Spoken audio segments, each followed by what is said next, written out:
Sparco से question होना चाहिए, स्पार्को का प्रोग्राम में बुलाएं कि भाई उसका जो भी करता धरता है वो साइंटिस्ट है या कौन है।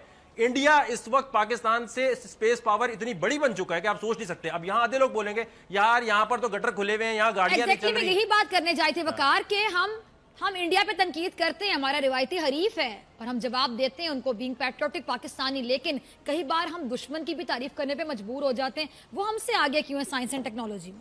इसकी हम क्यों नहीं हो सकते? क्या खाते हैं स्पेशल वो सबसे और क्या ऐसी क्या चीज वो करते हैं कि भाई उनका बजट 8 साल पहले स्पार्को बनी थी, इंडिया का स्पेस प्रोग्राम आया ही नहीं था, ठीक है। आज तक स्पार्को से पूछे यार 4 या 5 सैटेलाइट तुमने लॉन्च की हैं।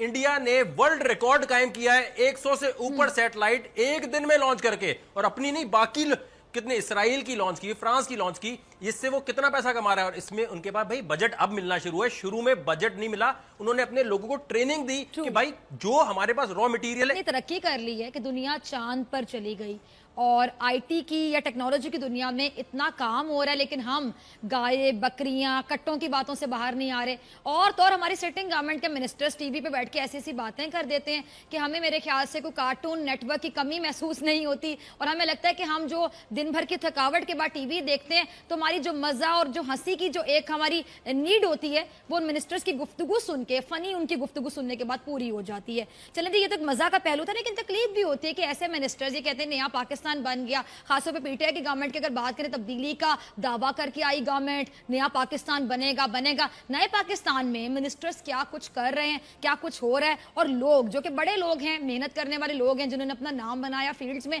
एक ऐसी शख्सियत हमारे साथ मौजूद है, किसी तारुफ के मोहताज नहीं है जी, बड़े सीनियर एंकर है वकार ज़का। में ये पाकिस्तान में टेक्नोलॉजी जो है ना, उसको तो भाई हराम हलाल के चक्कर में डाल दिया जाता है हमेशा। समझ आती नहीं है जिन लोगों का बैकग्राउंड ऐसा है, जिनको आप पता नहीं होती इस बात का। आप सोचे ना, जिस मुल्क में करप्शन करने के बाद ये कह दिया था 100 रुपए की करप्शन की है तो यार चल 20 रुपए देके छूट जा, और एक बंदे ने जहाज बनाया उसको पकड़ के FIR काट दी। मतलब टेक्नोलॉजी पे अगर ये अमेरिका में हुआ था, यही चीज सेम एग्जांपल दे रहा हूं।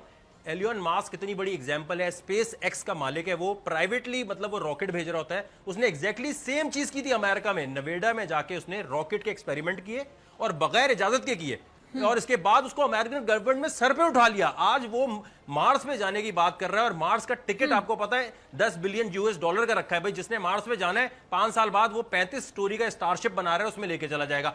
मून टूरिज्म की बात हो रही है, इस साल वो एक बंदा लेके जा रहा है $50 मिलियन टिकट है उसकी। मतलब यहाँ चांद के टूरिज्म की बात हो रही है, यहाँ करतारपुर का मसला सही नहीं हो पा रहा होता इनसे कि भाई टूरिज्म संभालेगा कौन। जहाज बनाने वाले को अगर आप FIR की तरफ ले जाते हैं तो कितनी डीमोरलाइज बाकी कौम होगी। भाई ये चीज बना, कागज का जहाज भी नहीं बनाना, में साइंस एंड टेक्नोलॉजी में कुछ करना ही नहीं है। यहाँ सबसे बड़ा मसला सबसे बड़ा मसला यहाँ पर ये है कि IT की प्रोडक्ट के अलावा आप मुझे बता दें कोई एक प्रोडक्ट। स्पार्को से क्वेश्चन होना चाहिए, स्पार्को का प्रोग्राम में बुलाएं कि भाई उसका जो भी करता धरता है वो साइंटिस्ट है या कौन है। इंडिया इस वक्त पाकिस्तान से स्पेस पावर इतनी बड़ी बन चुका है कि आप सोच नहीं सकते। अब यहाँ आधे लोग बोलेंगे यार यहाँ पर तो गटर खुले हुए हैं, यहाँ गाड़ियां नहीं चल रही। यही बात करने जाए थे वकार के हम इंडिया पे तनकीद करते हैं, हमारा रिवायती हरीफ है और हम जवाब देते हैं उनको बीइंग पैट्रियोटिक पाकिस्तानी, लेकिन कई बार हम दुश्मन की भी तारीफ करने पे मजबूर हो जाते हैं। वो हमसे आगे क्यों है साइंस एंड टेक्नोलॉजी में? इसकी हम क्यों नहीं हो सकते? क्या खाते हैं स्पेशल वो सबसे और क्या ऐसी क्या चीज वो करते हैं कि भाई उनका बजट 8 साल पहले स्पार्को बनी थी, इंडिया का स्पेस प्रोग्राम आया ही नहीं था, ठीक है। आज तक स्पार्को से पूछे यार 4 या 5 सैटेलाइट तुमने लॉन्च की हैं।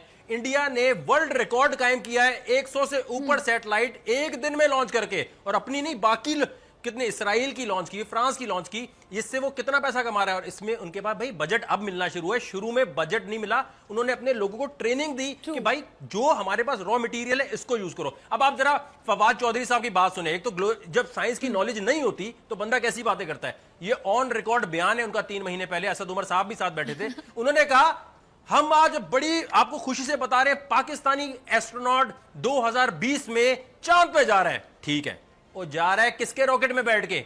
चाइना के रॉकेट में बैठ के जा रहा है, घूमने जा रहा है। ओ भाई अगर वो चला भी गया तो मुल्क की मईशत में क्या ऐड करेगा? ये कोई ग्लोरीफाई करने वाली चीज है? या तो आपने अपना रॉकेट बनाया होता।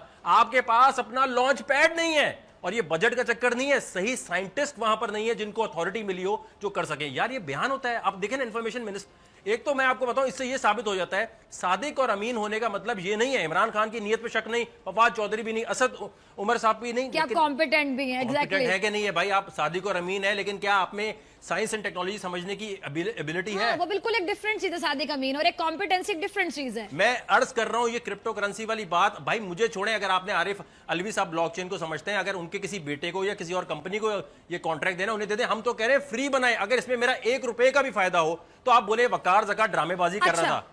जी ठीक है वकार। अच्छा वकार, मैं डैम फंड के हवाले से बात करना चाहूंगी। आपकी बड़ी काविश थी, और मुझे जहां तक याद है, फॉर्मर जो हमारे सीजीपी थे, उन्होंने हमारे चीफ जस्टिस पाकिस्तान जो पहले रह चुके हैं, उन्होंने आपकी तारीफ भी की थी। उन्होंने कहा था कि जी बहुत अच्छा काम किया, बल्कि हमारे बोल न्यूज पे हेडलाइंस भी चलती रही। मैं ये जानना चाहूंगी कि डैम फंड के हवाले से आपकी बड़ी एफर्ट्स थी, लेकिन हमने देखा कि फैसल वाडा साहब ने भी आपको बड़ा हैरान किया, बल्कि हर्ट किया। इससे पहले कि मैं इस तरफ आऊं और आपका मौकिफ नाजरीन तक पहुंचाऊं, एक क्लिप है हमारे पास, टीम जरा चलाइएगा रजा वो क्लिप, उसके बाद मैं वकार आपकी तरफ आती हूँ।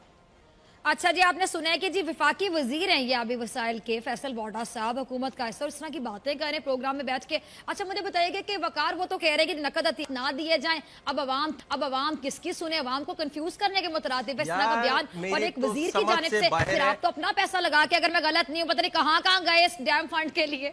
मुझे लगता है कि जितने भी इमरान खान साहब ना नेक्स्ट इस्तीफा इनसे मांगने वाले हैं, किसी दिन भी मांग सकते हैं। जिस किस्म के बयानात ये देते हैं, मतलब कोई इनसे पूछे ओ भाई मैं जुलाई से चीफ जस्टिस के साथ हूं, मैं फॉर्मर चीफ जस्टिस साहब के साथ हूं, यूके अपने खर्चे पे गया, कनाडा अपने खर्चे पे गया, I am Pakistan world wide movement का कोई अकाउंट ही नहीं है, जो मूवमेंट एक चलाई जा रही है, और कोई 1 रुपया